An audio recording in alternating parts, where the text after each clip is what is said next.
I would like to welcome you here tonight. I have some thank yous to say. First to Summerson Carr for proposing an especially interesting project to the CISSR board and giving us the excuse we needed to get together at the end of the quarter. Also to our board members who are here tonight, including Paul Post in the back. And also to Manuel Videma and Tom Galkin for organizing the event and making the awesome poster that hopefully everybody saw circulating. I thought it was really nice. This is our last event of the year, and it is really my great pleasure to introduce Professor Charles Briggs, who is currently the Alan Dundes Distinguished Professor in the Department of Anthropology at the University of California, Berkeley, where he also chairs the graduate program in Folklore. He is one of us in that he's received his PhD in anthropology from the University of Chicago. And prior to arriving at Berkeley, he held positions at Vassar, Harvard, SUNY Albany, UPenn, NYU, UC San Diego, and also visiting positions on 4 continents and also in all the most interesting places in the American Southwest. The Center for International Social Science Research is a sort of newly reimagined community, and it has the sort of vision or mandate of creating an eclectic intellectual community that's devoted to nourishing empirical international research across the social sciences. And this is our sort of inaugural year of having speakers and conversations going under this new mission. CISSR supports work that aims to transform and inform debates on global issues within the academy and also beyond. So I really couldn't think of a better person to have wrapping up our activities for this first year than Professor Briggs. It's really intimidating when you go through the long CVs of people whose work you admire but haven't met before to try to get your head around all of the different aspects of this. And so I did an exercise I haven't done before, which was I spent yesterday finding all of the books, all of your books, there are 10, correct, in the Regenstein. And they are in 6 different sections. The DHs, the NKs, and the FFs are on the 2nd floor. The Ps are on the 4th floor. The GRs are in the basement east, and then the RAs are in the basement on the other side. And so it was a sort of lovely trip through the library and through many parts of the stacks, but I'm not going to say anything about the sociolinguistics and folklore. I'm a demographer. I don't really want to betray my ignorance on these topics, which I know very little about. But I believe that sort of this, the sort of spatial distribution of Professor Briggs' books across the Regenstein really says something not about the inefficiencies in our categorizing systems, but about the breadth of scholarship over a very long and interesting career. The work that I know best is related to the work that's going to be presented today, and focusing on the relationship between media and medicine, considering the fundamental role of news coverage in constructing wider cultural understandings of health and disease. And the term that's come out of this is a little bit tough to say, biomediatization. And it's going to be the anchoring topic for the talk that we have tonight. Thank you for making the trip, and please join me in welcoming Professor Briggs.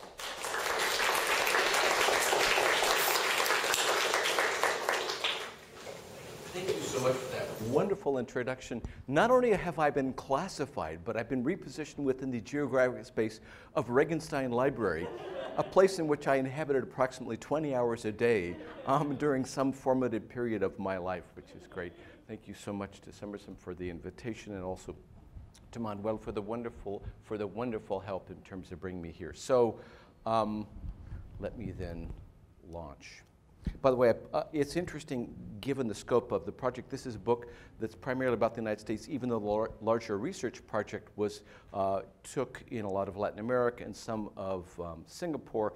I also published a book at the same time about Latin America, so it's kind of funny that I'm talking about the US one here, but there is a bit, and I can also talk about some of the extension of this to Latin America. So on the 23rd of April 2009, NBC News reported a press conference by CDC officials discussing 7 cases in the United States of swine flu.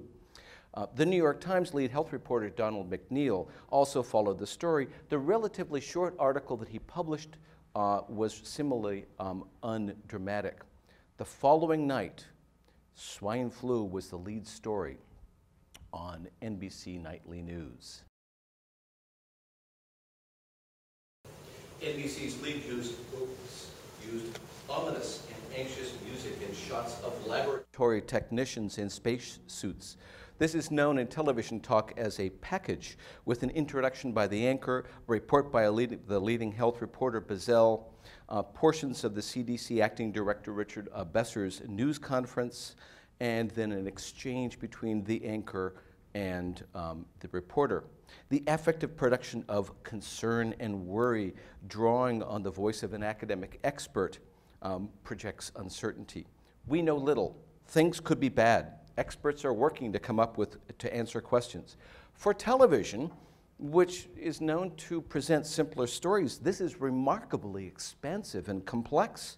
The story exploits the powerful visual semiotics and affective power of television. Shots of technicians in spacesuits provide images embodying a fusion of security and health discourses. Taken, of course, from archival footage, these scenes play while Williams, now discredited, of course, speaks, linking words to images. High-security labs, scientists in spacesuits, anxious music form part of the affective language pioneered by, you guessed it, germ thrillers such as the 1995 outbreak and the 2011 contagion. We meet the virus itself in electron microscope image that twirls around as if to enter our bodies. Crowds of pigs, chicken, and humans move frenetically as photomontage techniques seem to make them merge chemically as the flu varieties they represent seem to have mutated. The images seem to insert their scientific reference directly into the media frame like illustrations in a scientific text, as Latour suggested. Some of the most ominous elements, of course, are black and white photos of the hospitalized patients and rows of simple white crosses evoking the 1918 through 20 pandemic. Anchor Williams asks Bazell to translate for the rest of us, where the anchor here stands for lay audiences and scientifically trained Bazell is the expert. We see a rich example of what I would call biocommunicability, the cultural modeling of how medical knowledge is produced, how it is projected as circulating, and is being received. The broadcast pictures laboratory workers, public health officials, and biomedical researchers as producers of knowledge regarding anxious epidemic futures, and science reporters as legitimate conveyors and translators interpolating laypersons, attentively looking for official information, and, according to Bazell, paying attention to what's going on. Now, McNeil published over 1,000 words that day in the New York Times, 5 color photographs and a map.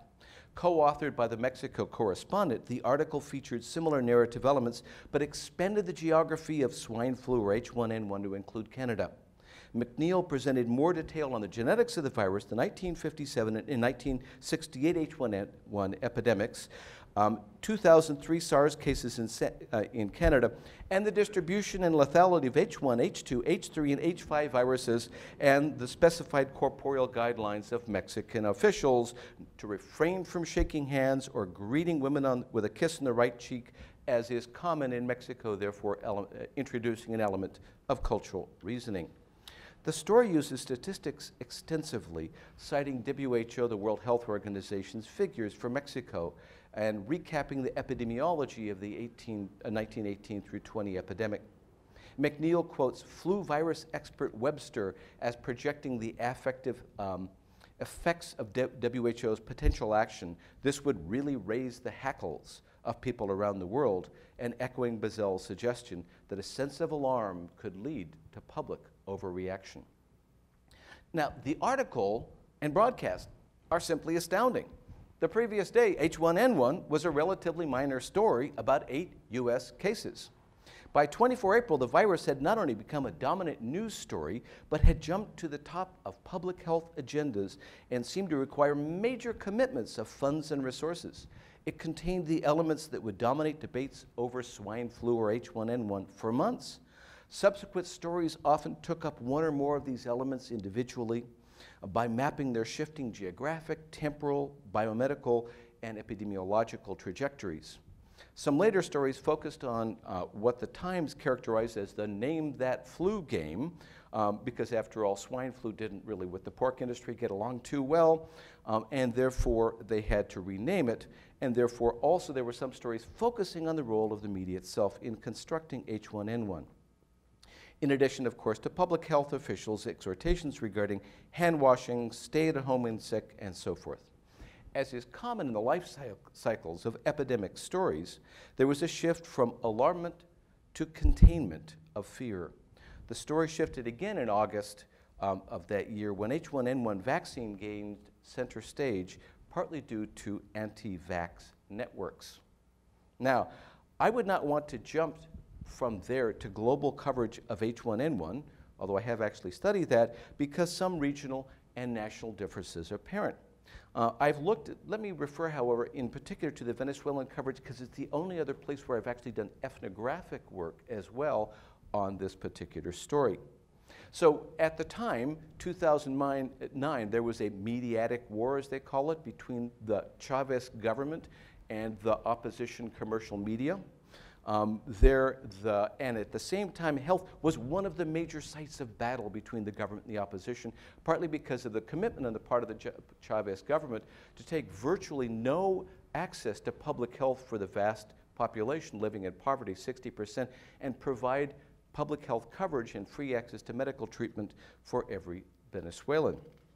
Now, you would therefore think that H1N1 would be a tremendous source of friction and contention within the news coverage, and you would be absolutely wrong. It largely followed the US story. It was covered almost identically in the government, right, pro-Chavez, and also in the opposition sources. It essentially took the story and mapped out a national geography. No cases yet, folks, but there's some next door in Colombia. Oh no, we have cases here, the cases are mounting, how many of the people have died, and so forth. 84.9% of Venezuelan stories were favorable or at least neutral in depicting public health authorities. And you know what's interesting is, to make a long story short, that's the case with health coverage during this time in general in Venezuela, where you would get almost the same stories. In other words, in the government press and in the opposition press, in the end, there was no revolutionary health coverage in Venezuela to speak of. Cuba's a different story. I can talk about that as well. Now, so how can we build an interesting analytic and anthropological account of these 24 hours? They provide a prime example of what Michael Silverstein referred to as a ritual center of semiosis, generating both a symbolic content, swine flu, and an excess of discourse, affect, and embodiment that was remarkably persuasive for several months. After the first article came out in the San Francisco Chronicle, I did a little survey. I went to my local pharmacy, and I found that there were no face masks and no symptomatic medication for treating flu in the entire pharmacy, which was right after the story came out. Of course, you know, the face mask wouldn't stop a flu virus, the ones that are freely available in the pharmacy, wouldn't stop a flu virus if they had to, and all of those medications were simply suppressing symptoms. This wasn't Tamiflu or some of the other ones that actually countered the virus. Now, the story became the model for epidemic discourse in the United States for journalists and health officials alike. Now, if the anthrax attacks of 2001 modeled how not to communicate in times of health crises, H1N1 purportedly became a real token of an aspirational type of how to mediatize health crises. How could journalists generate such a powerful, complicated, and widely dispersed and relatively stable story so quickly, one that had powerful implications for both health policies and practices and generated such collective anxiety? Answering these questions requires posing some theoretical questions, and it involves pushing anthropology, I think, beyond its limits. It involves thinking about its academic futures, not just those of pathogens, bodies, and the good public health officials who try to keep them apart. I will explore how answering these questions provides insights into these areas by looking at 3 different theoretical registers: biomedicalization, mediatization, and securitization. So I got all those syllables in there. I thought that was pretty good. Now let's start with mediatization. In a formulation that has gained currency in linguistic anthropology, Asif Aga defines mediatization as, quote, a narrow special case of semiotic mediation, unquote, which he defines as, quote, an ongoing process that unfolds through linkages among semiotic encounters that yield multi-sided chains of communication, unquote. So mediatization appears when mediation is shaped by, in his terms, institutional practices that reflexively link processes of communication to processes of commodification. Aga rightly criticizes viewing the media as an agent of sender of messages whose audience is their receiver. In further elaborating the mediatization distinction, he suggests that mediatized practices occur inside the media, but also outside of them, adding that the most mediatized objects are not associated with the media at all. Now, this powerful argument produces an interesting logical artifact. Even as he criticizes the media construct, it is as an ideology of communication that in his formulation he wants to help us expunge. It remains central to his analysis, relationally defining a constitutive outside, non-mediated forms of semiotic mediation. Now, this raises a couple of questions I'd like to address. First, do H1N1 viruses, laboratories, and face masks, their materiality, affective force, and political force, stand outside or inside the media? When people actually contracted H1N1, did their coughs recontextualize into non-mediated forms of semiotic mediation? I think that if mediatization is a powerful construct, it would need to follow the germs into everyday forms of materiality, affect, and embodiment, even as their mediatized genealogies are constantly reinscribed by the media. Second, I would like to perhaps join some of my unnamed anthropological colleagues, actually at Berkeley, in policing the academic lexicon by prohibiting the use of the term the media. The problem here is that the media is dead, long live the media. Remember the presidential campaigns of both Bernie Sanders and 45? You know, the 45th president, the guy who's actually there in Washington? Some of us refer to him these days as 45, but that's a different story. I'm from Berkeley, remember. So they both placed attacks on the media as their mediatization strategies. So we need to see how mediatization practices continually produce and redefine the construct of the media and imbue it with political, cultural, and affective power, even as mediatization practices might suggest to us that analytically invoking a media, non-media binary produces a coherent theoretical account of mediatization. Despite my best efforts, I'm becoming a visible figure in European approaches to mediatization. Some of its early formulations problematically started from a media versus culture and society binary, projecting how media institutions or media logics, right, there are lots of metaphors here, influence, co-opt, colonize, etc., other spheres of the life world. Yarvard, for example, characterized mediatization as referring to, quote, how social institutions and cultural processes have changed character, function, and structure in response to the omnipresence of the media. But recent work by such people as Couldry, who actually has a discourse analysis genealogy, Hepp, Lundby, and others, is much more nuanced. In an unusual case in which European theorists use the work of a scholar based in Latin America as a point of departure, mediatization scholarship follows Jesus Martín Barbero in suspending a priori categories of both communication and the media.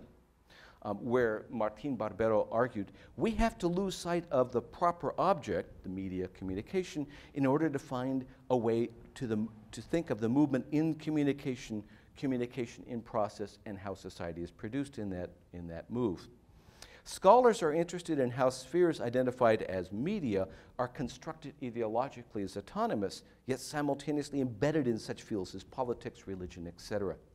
They suggest that mediatization should not be defined formally and ahistorically as a singular, homogeneous phenomenon, and they resist the notion that media and mediatization embody a sort of media logic that determines reception or penetrates other domains through some sort of linear process.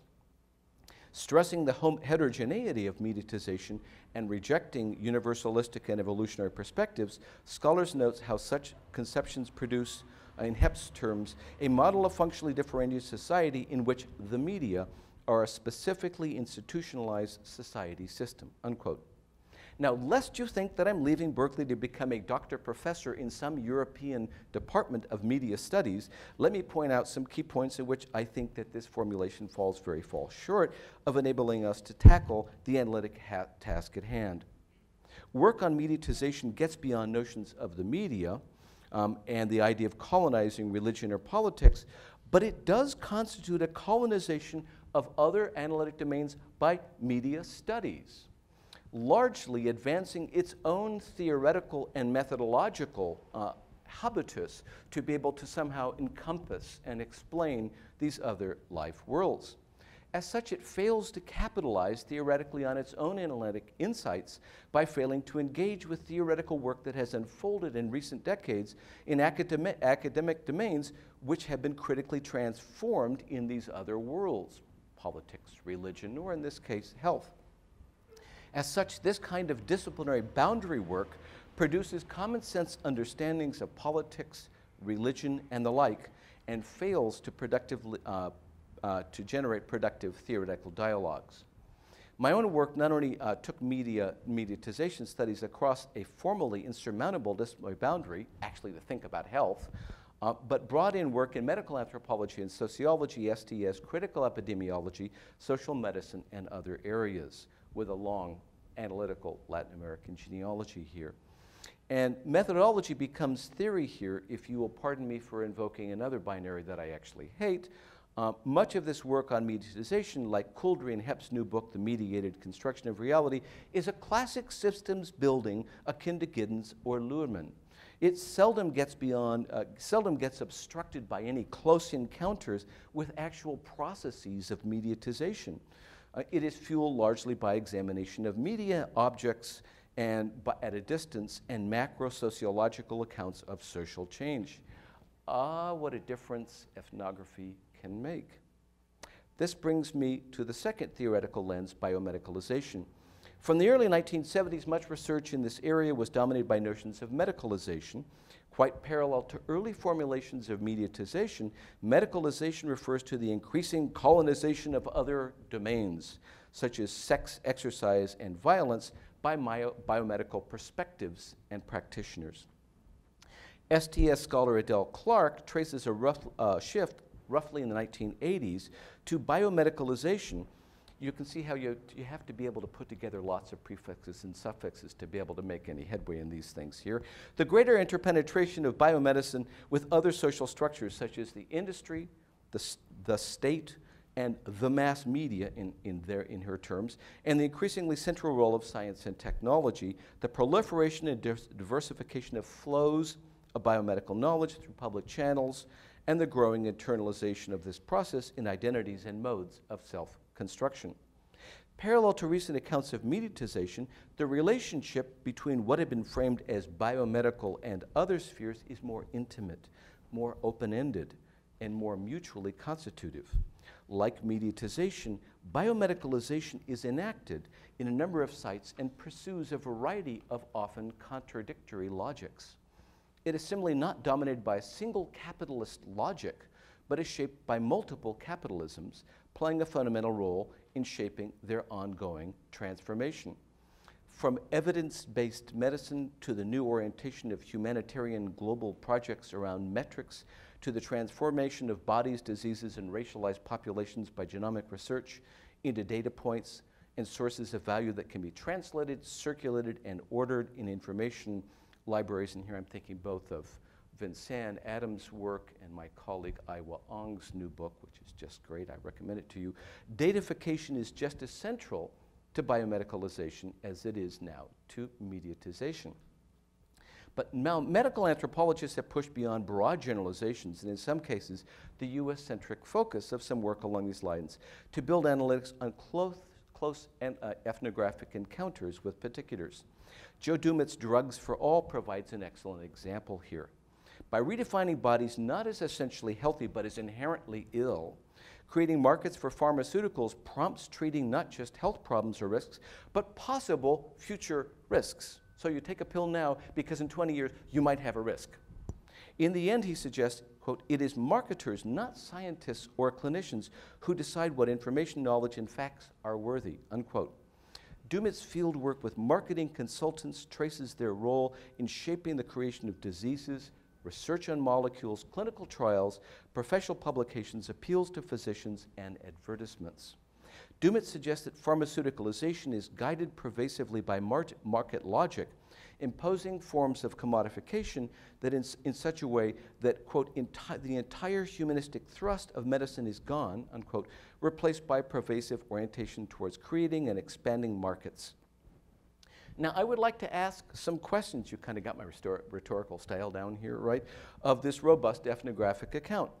First, I wonder a little bit about the way that market logics, forms of capital, and processes of commodification seem to be constituted apart from pharmaceuticalization and therefore being able to colonize it.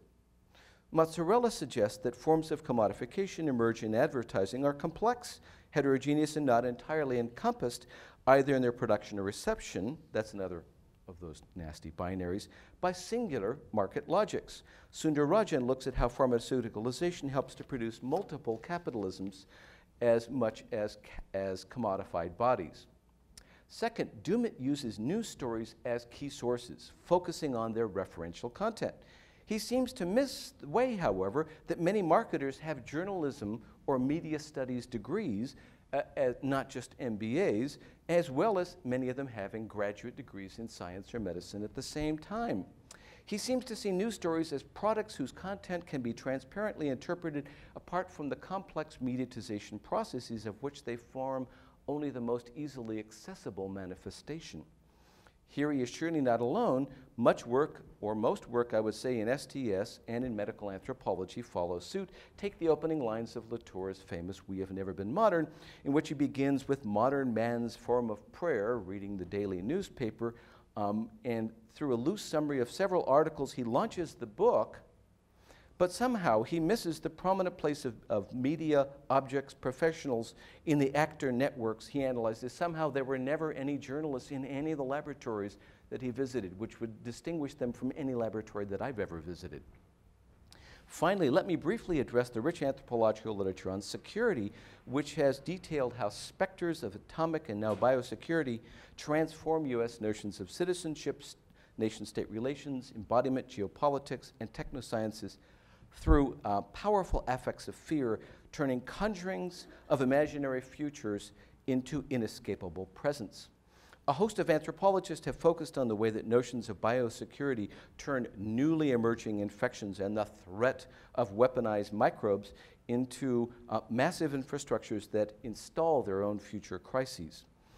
Andrew Lakoff argues that repositioning emerging infectious diseases in the domain of national security involved a broader shift from population security episteme to one centering on vital system security, and therefore looking at specific threats against national populations to imagining catastrophic disease threats and modeling uncertainty through a rationality of preparedness against the unpredictable, potentially catastrophic events through scenario-based projections. Now, the swine flu pandemic has been analyzed by McPhail and other anthropologists as a key example of this biosecurity regime. Indeed, this story would seem to precisely embody the workings of an episteme so powerful that it can gender massive materialities, the projection of global affect visualized in face masks, and forms of embodiment, avoiding kisses and handshakes, using what turns out to be relatively ineffective alcoholic gel, and sneezing into your elbow, a logic turned into a set of ongoing public performances. What might be gained, however, by attending actually to specifics, to looking closely at the mediatized forms before we generalize about geopolitics in general or engage in broad historical periodizations? rather than using media artifacts to think about securitization, what would happen if we kept it in dialogue with mediatization and biomedicalization, not as received bodies of wisdom, but as points for analytic intervention? So to turn the critical lens on myself, however, I must admit that so far what I have said has not challenged any of these analytic borders. So maybe we can push a little bit further and think about what kind of ethnography might help us in doing so.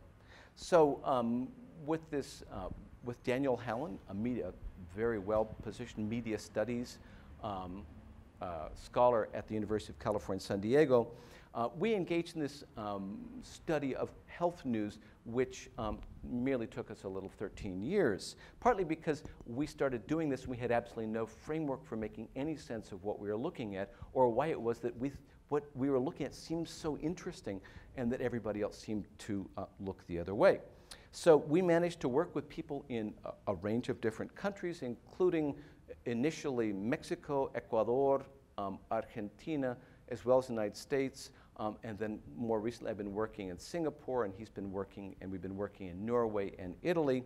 We looked at newspapers, radio, television news, web materials, social media. We did content analysis. He's a great master of quantitative content analysis. I actually had to learn, to the chagrin of many of my colleagues at Berkeley, how to do the numerical part myself. And then we also did qualitative content analysis, including critical discourse analysis, as well as other forms. Then we did a lot of ethnographic work. So we went to all these different sites and we did interviews. So we interviewed all of the leading science and health reporters of the New York Times, the National Network News, took us a long time to get in there, local TV news stations, all the sort of journalistic, little Spanish language newspapers where someone does a health news story once in a while. And we also interview journalists in other sorts of areas that do news stories and ask them about their practices. We would take in articles or examples of stories and say, how did this come about?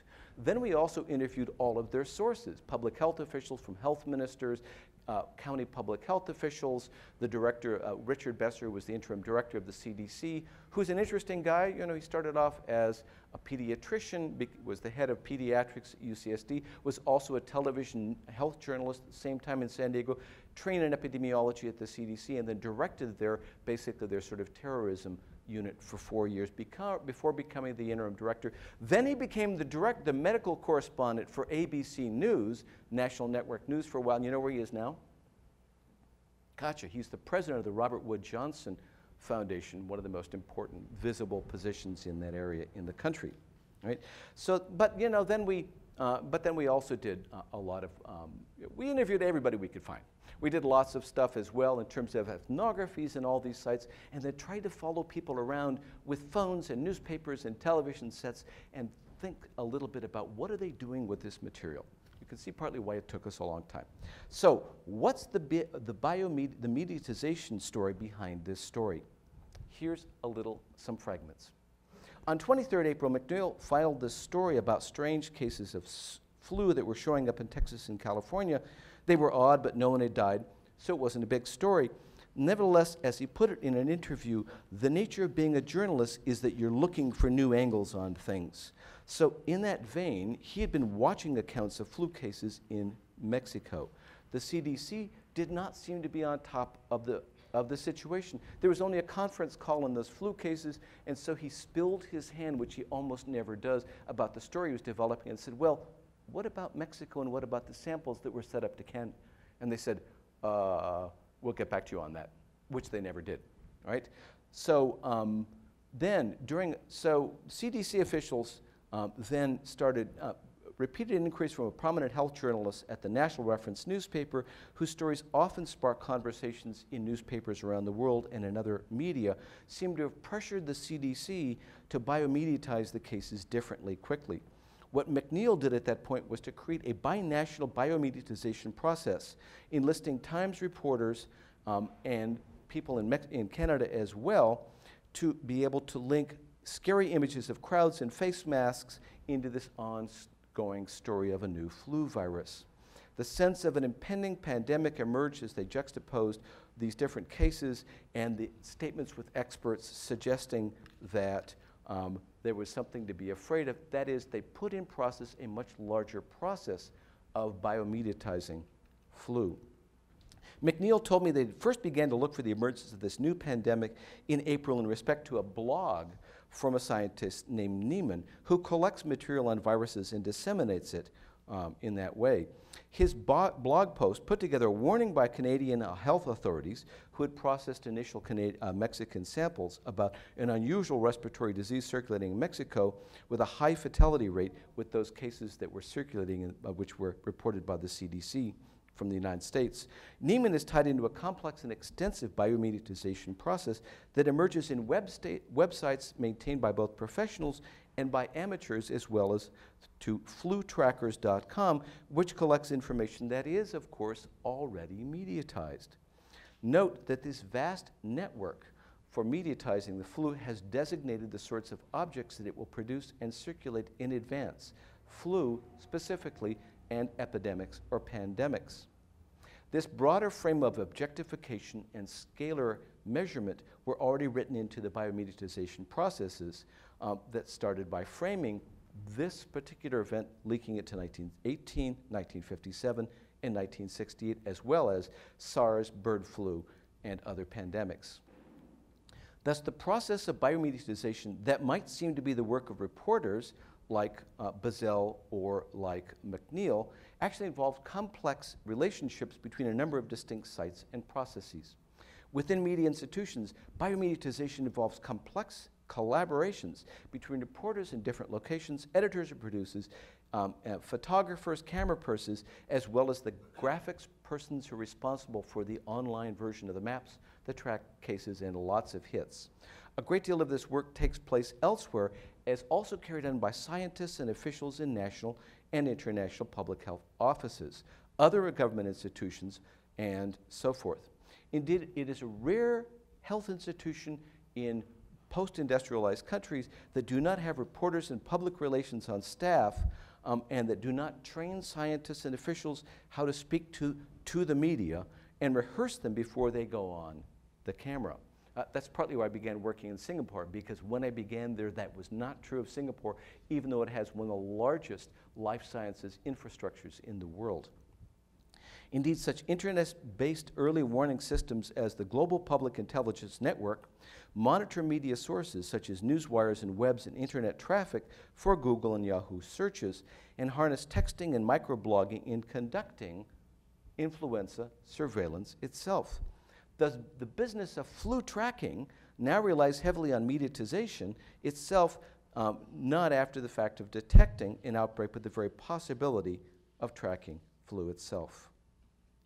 Now, in the NBC broadcast, Bazell notes, in preparation for bird flu, I can't do Bazell very well, but I'll do my best. Most communities were supposed to, I used to be a radio person, so I'll try, to develop pandemic preparedness plans. In the next few weeks, we'll see if they need to be put in place. The allusion here is precisely to the reconceptualization of health from notions of risk to those of preparedness. So here we seem to move beyond the media to biosecurity infrastructures emerging in the wake of 9/11. New ethnographic site, the biosecurity exercise. The result of over 3 months of planning, it was in the Southwest City government's first full-scale exercise, and it included 5 CDC officials, approximately 120 participants drawn from 2 city governments, state and health and Homeland Security agencies, numerous city and county departments, several Native American nations, FEMA, and a military base. The scenario: yesterday, during evening rush hour, a crop duster was seen flying over the city, spraying an unknown substance before disappearing. The sheriff's department found the aircraft, but not the suspect. At approximately 6:24, the civilian support team of the National Guard unit presented a presumptive positive of anthrax from the local, state, and unified command. The exercise involved the simulated, so this exercise in which I was a participant involved the simulated delivery of massive supplies of the antibiotic Cipro from the CDC. But I was in the JIC, the Joint Information Center, filled with journalists and ex-journalists working for public health and Homeland Security offices. The JIC was responsible for tasking the public through the media to go to these sites and receive their medications. It essentially had only one job, putting out press releases for distribution to the media. It also trained working journalists and provided a site for the only real media product of the day, news reports for local TV and newspapers and radio websites as journalists came to this area to do interviews. During the hot wash, meaning the subsequent period of evaluation, some journalists wished that they had been where the real action was, such as the distribution of M&Ms on a military base. That also figures in Joe Masco's The Nuclear Borderlands, but I won't give you any more details. But the head of these real ops, the head of the entire operation, came to this area and contradicted their self-sense, the journalist's sense of subordination. I'm a firefighter. I love being out in the field and all that stuff. But it's important to remember with these types of events, just like with H1N1, public information emergencies are more important than public health emergencies. The real work done during these types of events, it doesn't happen when I was out there in the field in the ambulances. It happens in the timely and accurate release of public information. If you guys can do that quickly and accurately, even if it's bad news, you've got to give the public, yeah, 30% of you guys are going to die, but here's what you need to do. It's going to come a long way towards making sure that everything comes out smoothly. You guys just don't know how important this function is. You're worth your weight in gold. He stressed the performative capacity of press releases, their ability to create the events that first responders would respond to. For him, mediatization lay at the core of the H1N1 pandemic just as much as it did for the day's anthrax exercise. So what's the importance of this exercise? How does it relate to the generation of a powerful story in 24 hours? So I've, if you remember, Bazell and also Richard Besser, Bazell referred to the emerging epidemic as a potential test of pandemic preparedness plans. Besser emphasized from the start in interviews that the CDC's response centered on communication. Like the county public health officers I interviewed, Besser constructed health communication like medicine and public health as ideally evidence-based, as a linear process in which publics are constructed for statistically verified knowledge already existing in specialized biomedical domains, here echoing the proliferation of evidence-based models and metrics in public health, which, as Vincent Adams suggests, echoes the centrality of stats from clinical trials in clinical medicine. In a case like H1N1, Besser said, however, biomediatization couldn't actually wait for any evidence at all. We went a different way with this, saying we're going to share what we know when we know it, and some of it's going to be wrong. And when we find out what's wrong, we're going to change it. So notice how this story was powerfully co-created by officials like Besser, bloggers, researchers, journalists, and others before any evidence was actually available. How could Besser help create a coherent narrative about H1N1 so rapidly without this knowledge? His answer stressed that the CDC had been preparing for years for precisely this moment. He said, the materials were there.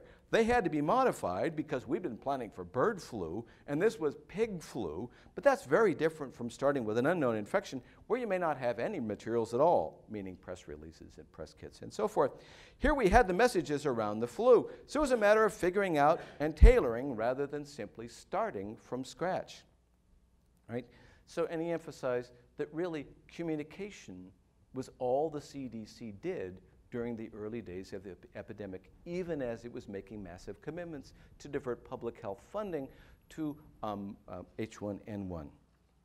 Following 9/11, the September 2011 and also the anthrax attacks as well, the CDC played a leading role in the dissemination of what they called techniques of emergency risk communication and the proliferation of these exercises.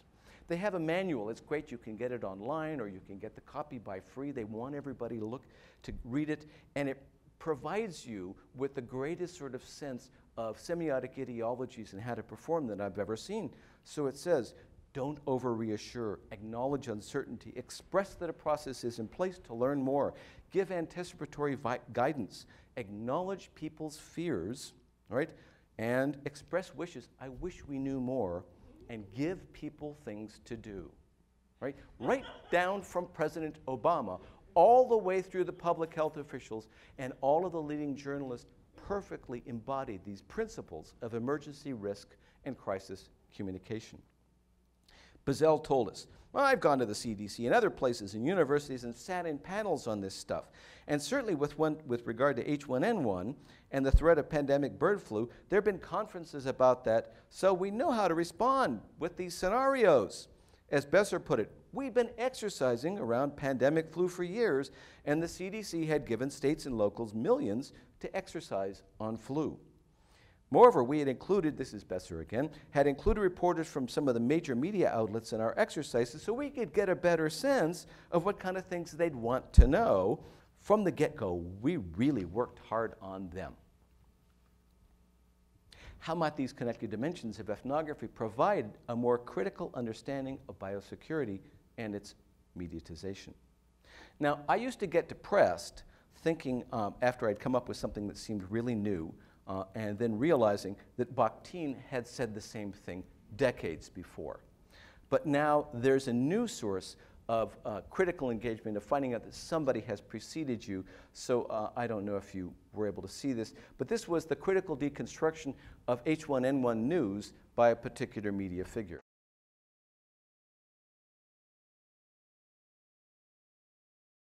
Now, at the same time that Stewart and I identify the same performative tropes, right?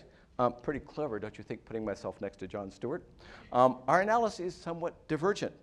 The second person plural he uses pins the blame on journalists. Do you even watch your own networks? You're the only person, the only reason we are freaking out. Journalists are branded as inconsistent, creating both fear and attempting to curtail it.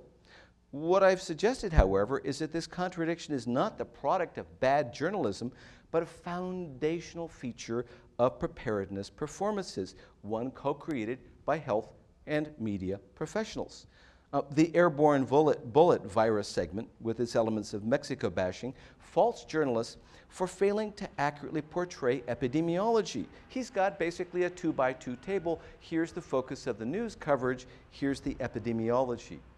The premise here is that the distribution of health news stories should perfectly match the distribution of causes of disease and death. But did the journalists really get it wrong? Besser's press conference of 24 April deliberately sparked massive press coverage while there were only 8 US cases, none fatal. He suggested during our interview, you only have one chance to get ahead of a new outbreak. You're going to start out very aggressive and then only back off when you know it's okay. Producing a mismatch between epidemiology and mediatization was deliberate, a core feature of crisis communication strategies. Stewart evokes the authority of epidemiology to criticize the way his colleagues failed to portray them accurately. Stewart critiques his critique responds to mainstream media, quote unquote, in a way that preserves its own discursive borders, suggesting that journalists had crossed a border between science and storytelling. His critique thus reified a binary with a 300-year history that somehow puts science on one side and language on the other.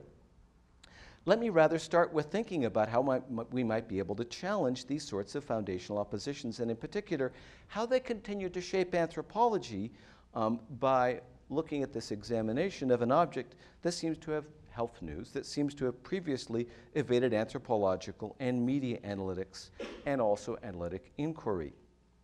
Rather than try to create another anthropology of X, right, I have been rather interested in thinking more about how research objects and perspectives are produced within another type of life world, here bureaucratic structures within which, through which, and sometimes in spite of which anthropological knowledge is produced, particularly given what Girin calls boundary work. But here I'm less concerned with science versus non-science, like journalism, or even disciplinary boundaries, anthropology versus, say, public health or media studies. My concern rather is with disciplinary, sub-disciplinary boundary work, and its frequent manifestation in graduate recruitment and funding decisions and the processes by which faculty members are recruited, and particularly with those of linguistic anthropology, medical anthropology, and media anthropology. Anthropologists have rethought such basic categories as culture, language, medicine, health, and media, rather than as naturally occurring social objects that are authoritatively mapped through specialized scientific languages. Practitioners have looked at them as continually constructed through multiple, often competing ideologies and practices, including those pursued by anthropologists themselves.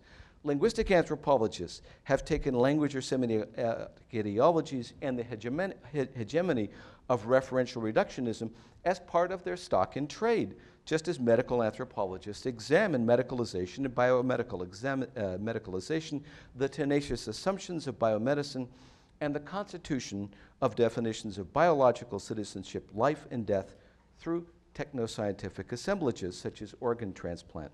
Media anthropologists examine how any sense of the media or communication emerges through media ideologies, remediation, and shifting technologies and media economies. Congratulations, you've just taken a 20-second tour of 3 areas of anthropology. Unfortunately, this critical work is generally distributed through segmented patterns of graduate training, reading, publication, and citation, not to mention circuits of paper presentation, attendance, informal conversation, meals, and drinks at section meetings at the American Anthropological Association. Accordingly, subdisciplinary boundary work can leave anthropologists blissfully ignorant of other forms of critical thinking, even when the things they research are boundary objects that happen to lie as well in another sphere of disciplinary practice. Health news suffers an even worse fate. Rather than a boundary object claimed by and conceptualized by each differently, it is a boundless object, so deeply embedded in the common sense employed by each anthropological retinue that it falls off all subdisciplinary maps. My alternative, which I have so far briefly sketched here, has 2 facets. The first is ethnographic. Rather than starting with such monoliths as biosecurity, the media, mediatization, or biomedicalization, I, along with Hallin, started off more humbly by looking at a set of cultural forms, otherwise known as news stories. Examining thousands of stories appearing from the 1960s through the present enabled us to get a sense of how each individual story fits into larger patterns. Rather than simply appropriating the content, we looked at each story as a unique, complex, historically situated task that undertook multiple forms of ideological work. One, of course, involved projecting particular ways of understanding bodies, doctors, technologies, diseases, health organizations, and so forth, and rendering others unthinkable. The tools for doing this work were readily available to us through medical linguistic and media anthropology, media studies, social medicine, discourse analysis, and other fields. All we did was to put them together, actually more move between them in critical and principal sorts of ways. At the same time, we examined what I call biocommunicable models, cultural constructs about how knowledge about bodies, doctors, technologies, and so forth is projected as being made, as moving, and being received. The story projected that I discussed here projects also, stories also project designated recipients involving constructions of audiences and how the story constitutes affordances for affective states, cognitive restructuring, and bodily perspectives and social relations that they deem to be necessary for occupying the preferred subject positions, whether that of expert patient or docile and anxious bio-insecure citizen. Here we have a way of approaching the dilemma I raised earlier. Each article constitutes such domains as those of medicine, alternative medicine, public health, epidemiology, capital security, and the state, and so on, in particular sorts of ways, reifying them by turning them into sites into which knowledge, production, and circulation can be mapped.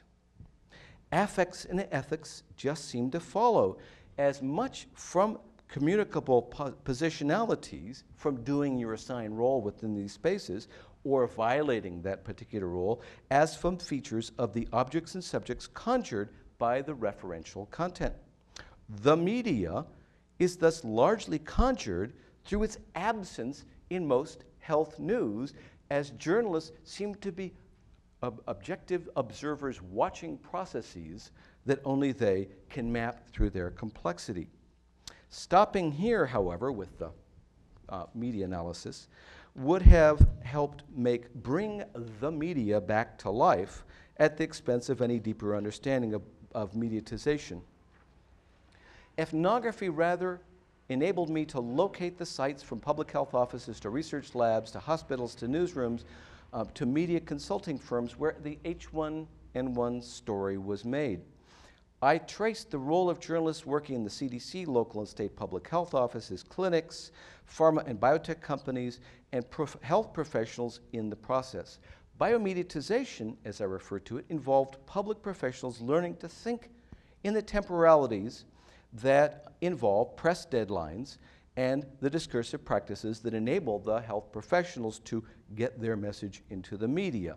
Not according to a simple formula, but differently for each medium, for each story, for each journalist, and for each disease or crisis.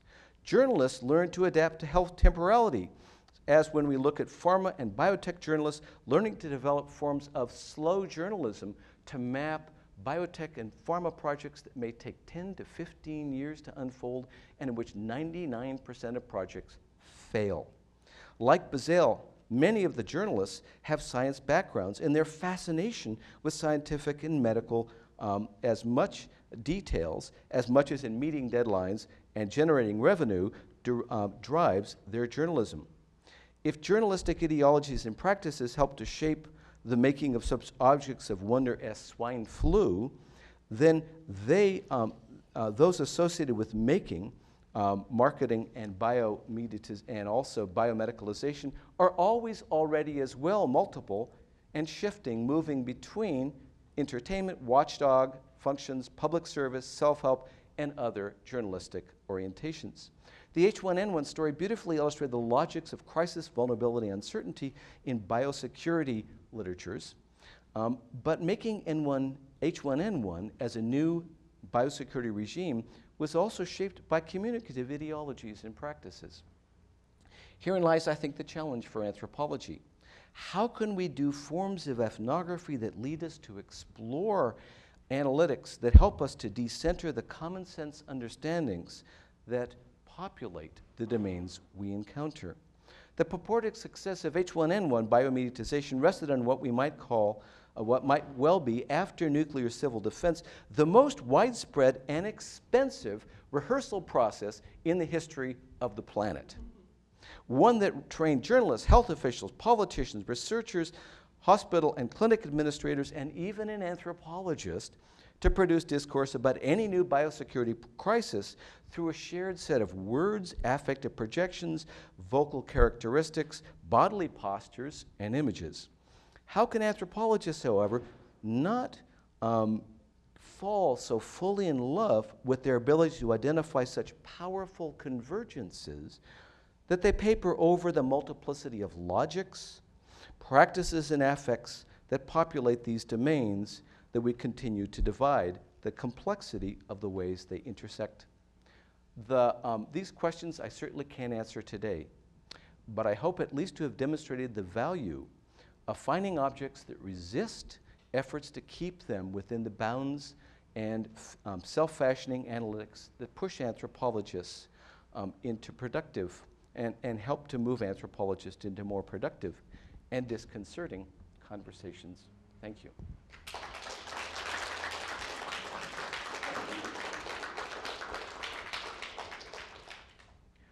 So, do you want me to keep this microphone on? Oh, all right, but then you'll also have, so hopefully you can, now this, on the one hand, will have inspired you to go off and read the book, but also potentially we'll have some interesting things to say because I guess I'm still kind of thinking about these issues. I love this talk so much, and one of the things I love about it is it kind of like puts the finger on something that also really irritates me, which is the imperialism of mid-level theoretical concepts. You know, the way that something like militarism or whatever, it emerges, and then the people who are talking about it, they want to say it's everywhere, right? And on the way to saying it's everywhere, you end up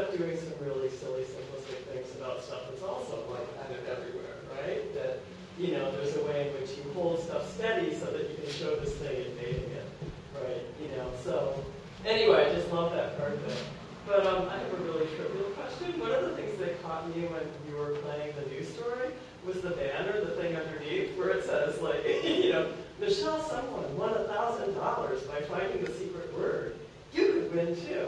You know, watch Oprah, which is like a very similar kind of logic. It's like, you know, something that there's a small percentage chance that it's going to happen, but there's something you can do. You know, so anyway, just love that sort of broader kind of like, you know, affects around probability that sort of pervade our world.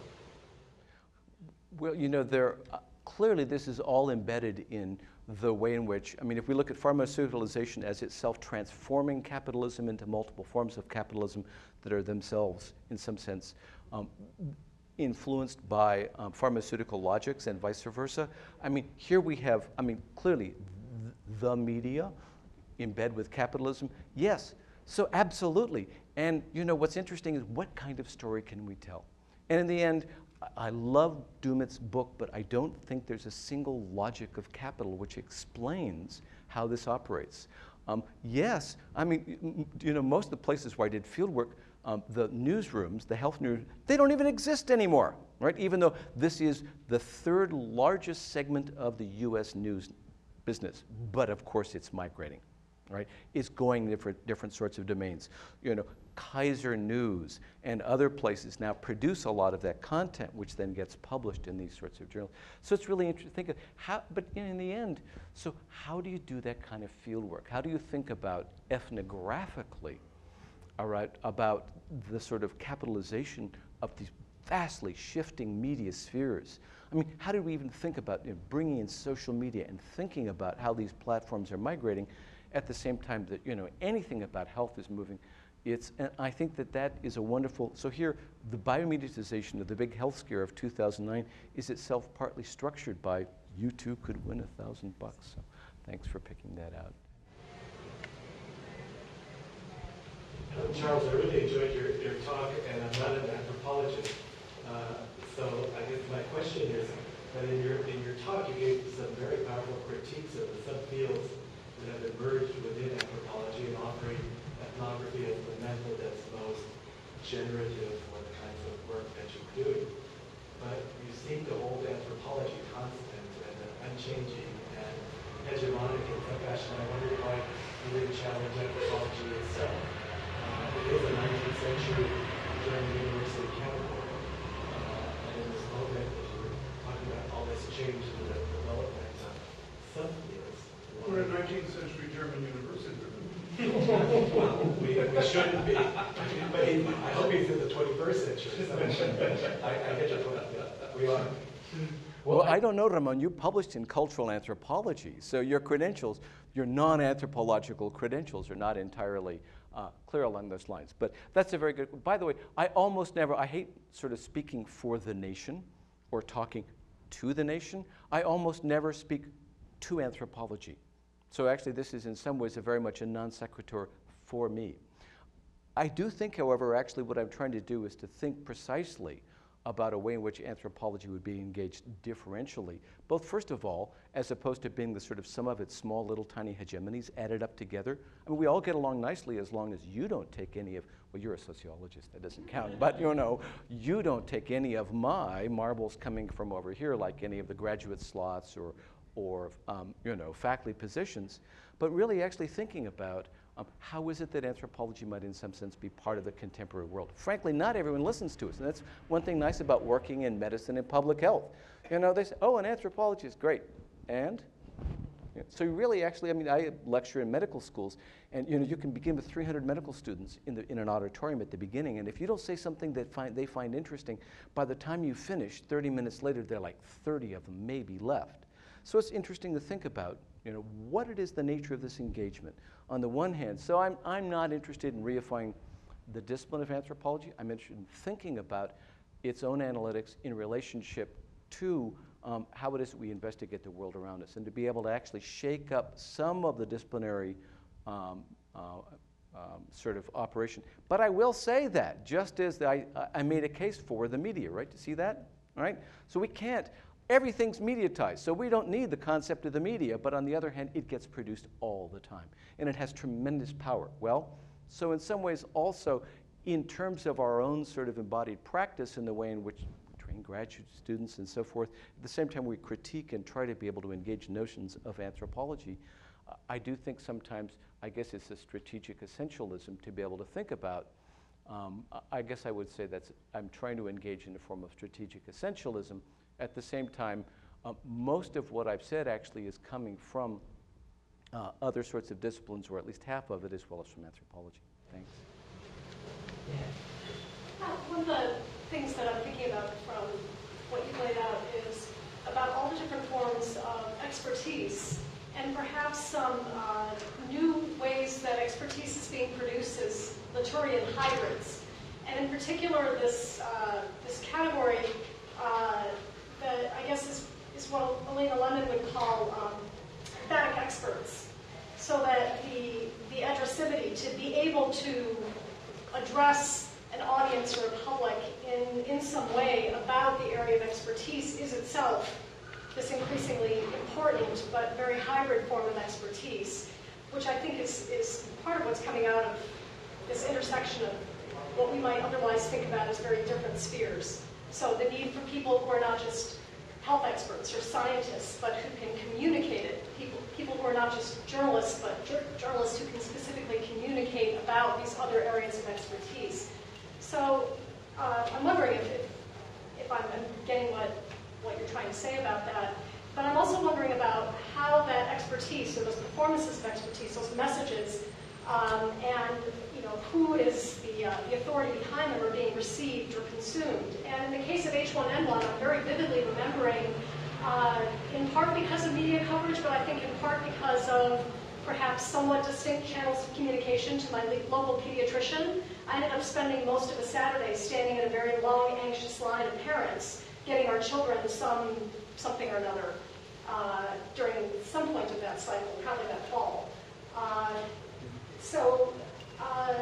What about the sort of reception side of these new forms of communicative or emphatic expertise, where something is being mediated to a public who then is supposed to act or think or in some way respond, hopefully in carefully orchestrated ways?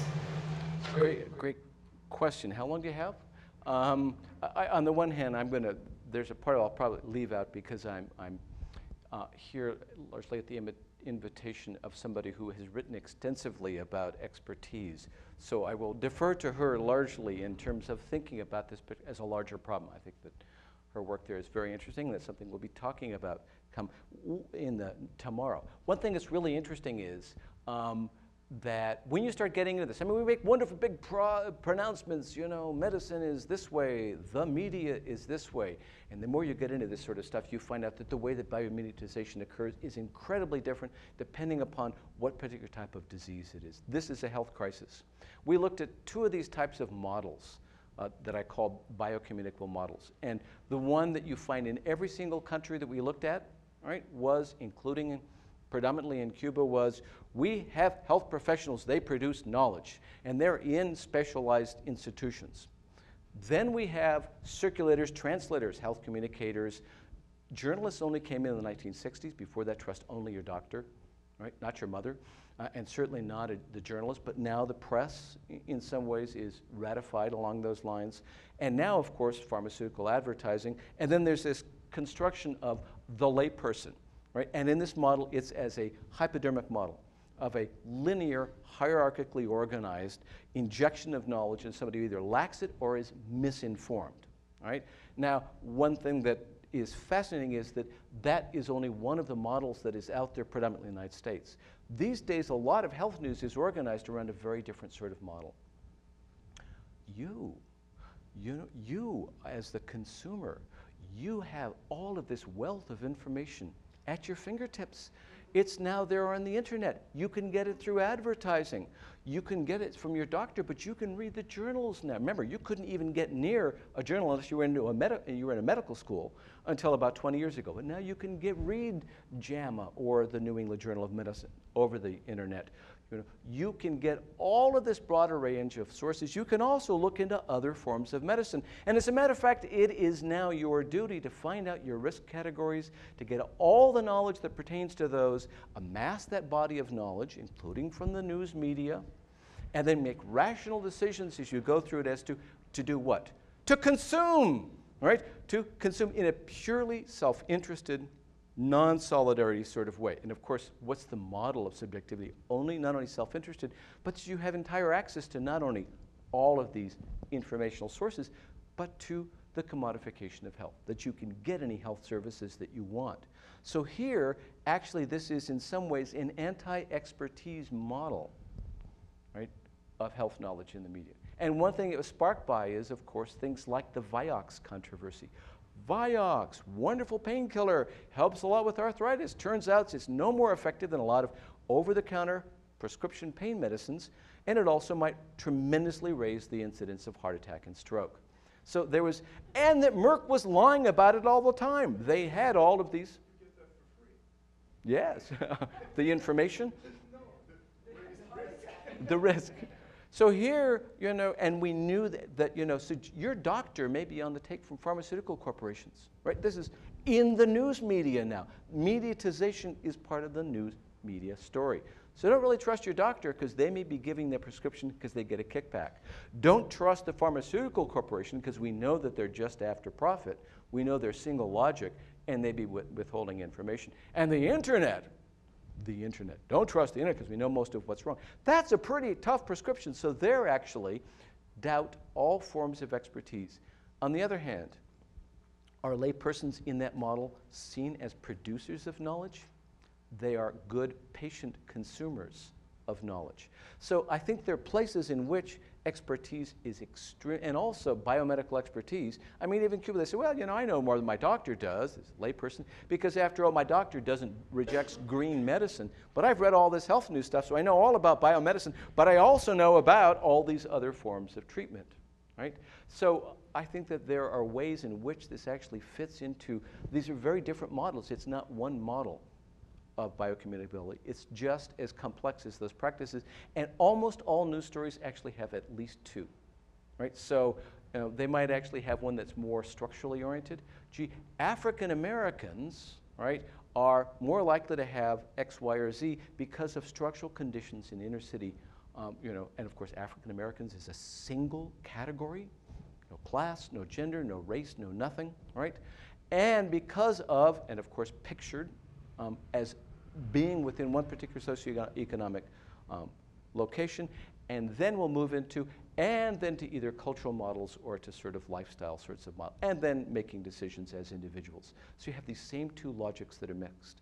So there is, when you get to health crises, it's expertise all the way down, right? And there was relatively here little challenge of that. In other crises, it didn't work as well. And actually, there was a lot of challenging of expertise. That's partly why health officials and the mediatizers have said this is the model. Why did that work so well for swine flu? Why did it work so badly for anthrax? So it's, that's a very interesting question. Thanks. I guess I'd like to just return to the question of the sort of implicit argument about disciplinarity. I mean, you're encouraging a kind of critical reflection on disciplinarity and subdisciplinarity, in part by magnifying the entanglements that you can find anywhere. You can take any object that traces its indexicalities out in the sun, coming from all sorts of social actors involved. And whenever you trace any history of anything, you can do that exercise. So I guess I wonder, disaggregating things or in the way that you do, and exposing entanglement is in part designed to have a kind of, it get us to rethink the way disciplines go about doing what they do. So is there an argument here about some post-disciplinary configuration about how to know? Or is that something you're still thinking about? Disciplines often, in one form at least, carve out an object. They get so generous, if you have methods others don't. Get this thing that epistemology is involved, and we can all kind of work together. There's also the boundary objects in which, as you suggested, there's lots of different ways of thinking about what it means to have stakes on particular epistemological object. So I'm wondering, in the wake of this research, what is the argument about disciplinarity, post-disciplinarity? What should we be doing with respect to More prescription. My partner in crime is a doctor. I can't write prescriptions, but I will refer the case. So that's a great question. I mean, I should say there are a couple of measures. One is I've actually tried to say something about mediatization, and I think that there is an account here. And thinking about, on the one hand, the pervasiveness of mediatization, on the other hand, frankly, how it is that we might think ethnographically and theoretically in interesting terms about it. So there's that, which is different than the sort of disciplinary question. Probably, I think you nailed it, that there's a lot of this comes from a subdisciplinary gripe. So usually every other year at the AAA meetings, I will be the discussant for usually a panel of either graduate students and often people who've just graduated in linguistic anthropology or medical anthropology. And the ones in linguistic anthropology, often they have really interesting papers that think a lot about whatever the mode of, sort of whether it's interaction, whether they're looking at text, whatever they're really looking at through a number of different modalities at this sort of discursive machinery. And then they're looking at politics, or they're looking at the law, or they're looking at some sort of medical object. And they haven't read one word in the linguistic, in the anthropological literature, where people have said, oh, by the way, those common sense objects, right, have been entirely rethought. Right? And the work would be so much richer if there was actually a theoretical engagement with those other bodies of anthropology. So I go over to medical anthropology. I love the sense of being sort of distributed over Regenstein Library. I'm going to think about that. When I go to the other part of Regenstein, right, I actually do encounter myself even in the small space of the Anthropology Library at Berkeley along those lines. And once in a while, when I run out of my own copies of a book and I have to find one, and then the same thing happens. So you have all of these wonderful accounts by medical anthropologists saying, well, in this news story, blah, blah, blah, blah, blah, blah, blah, right? And there's the most commonsensical, sort of just grabbing of the referential. And by the way, my colleagues, too, this is certainly cross-generational, right, of taking news stories as a primary source of material and never thinking about, first of all, even a sophisticated way of reading it, let alone thinking about, well, where did this come from? Is it a journalist that produced this? Because I'm basically saying journalists alone don't make that stuff. And that's why it's much more interesting. So that's a gripe, right? I see that as really impeding any sort of more robust anthropological work. And if you look at patterns of citation, if you look at so many of the disciplinary sort of practices, it gets re-enshrined. And it's very difficult, even with the training of graduates, to say, well, what would happen actually if you learned both of these modalities? And there are more and more applicants, I think, in graduate school say, I actually really want to be able to fully master both of these, because you can't get a little bit. Frankly, that doesn't work at all. You need to really understand. Getting a little bit of linguistic anthropology, a little knowledge is dangerous, I don't know, but a little bit of medical anthropology, but actually mastering different ways of thinking about and going about this kind of practice, and then seeing how they might be juxtaposed in a way that critically reevaluates both of them. Not a mix and match, but is actually a way of rethinking different dimensions of anthropological theorizing and practice. So the positive part of whatever contribution I've tried to make is to say, right here, I've done that, and now I'm beginning to reflect on what that was. Right? How was it that one might engage? Because that's hard to do. Right? I mean, media studies scholars never, I mean, they've invented ethnography. I went to Cambridge, it was Oxford, and they say, oh, we've got this new methodology. It's really so much better. We don't do focus groups anymore. It's called ethnography. Right? So, but here they don't, certainly thinking about health is something they wouldn't do. They don't, with the exception perhaps of Nick Couldry, very little interest in linguistic anthropology or careful attention to language. So anyway, I'm beginning to think, what happens if you put those together? What might, so I'm kind of actually putting here not a programmatic statement, but maybe just an example. And thinking that maybe it's worth reflecting on that. And again, I can't do all of that reflecting because this has to be distributed labor, right? Because of course, we only learn small bits, right? Not only of, first of all, geographically, having a lot of this stuff come out of Latin America and being in a long-term engagement with Latin American scholars has been absolutely crucial. Media, health, anthropology, et cetera. But so, I think a larger conversation is good, and I'm just trying to begin to think how I might make sense of that. So in other words, I can't answer your question, I'm sorry. Since Susan's the one who brought us all together today, she gets the last question, and then we'll have some time to mill around in our last line. Thanks. So Charles, this is actually really an extension of Michael's question. It seems to me that, in this really sort of fascinating work you've done in thinking about this highly interactive, social, very social production of evidence, right? Which journalists are involved in way before we got to the report, right? Which troubles the notion of a report. This sort of, the evidence is back here. I'm up front, and I'm sort of here to tell you. The journalists are sort of all the way back and sort of involved in the production of evidence. That, I think, really fundamentally troubles the idea of, and I really appreciate this point, the idea of the sort of the report as a channel, right? As sort of this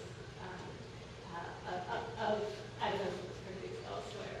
I wonder what that has to do, sort of, if we sort of extrapolate lessons for anthropologists, if there are lessons not so much in, or not only in how we know, but how we report. And they're really, I think some of the examples you use, Dumet and so forth, this of reading sort of media texts as if they're transparent, for example, but also sort of the way that the anthropological account can often sort of figure itself as a transparent account.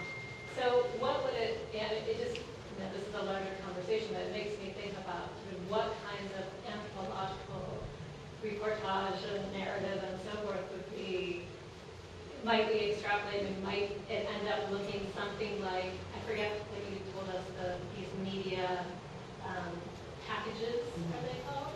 News packages. Is there something equivalent, like the ethnographic package, or maybe there's like a little byline?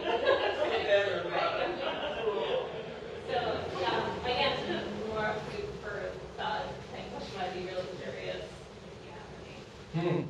That is fascinating.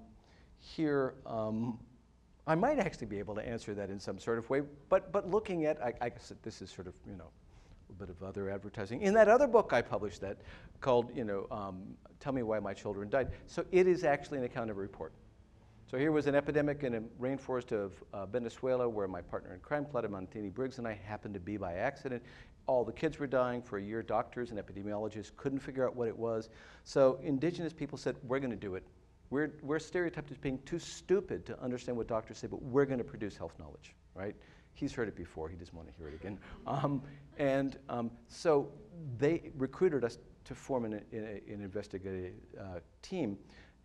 So we went to all these communities where kids had died and listened to the testimonies of parents. And also, so we had a whole range of different forms of indigenous knowledge production and discourse, and then as well as epidemiology and clinical medicine.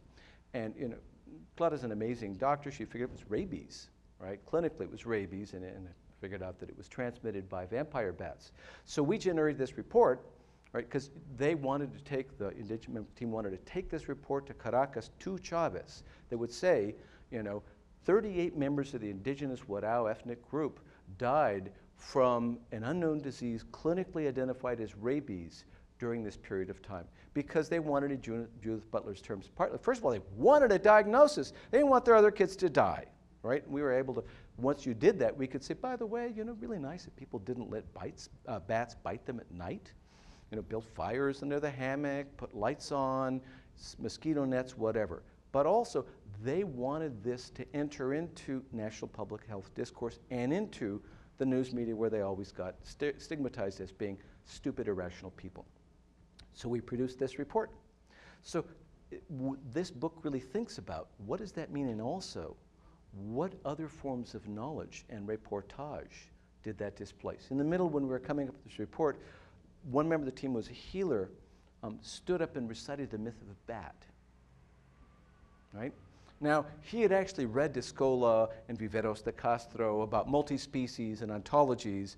Well, he actually understood that, actually the idea that you would relegate bat to the status, you'd break it, bat off from the category of nature and only enter into human relations when bat becomes a human disease vector, right, was entirely problematic.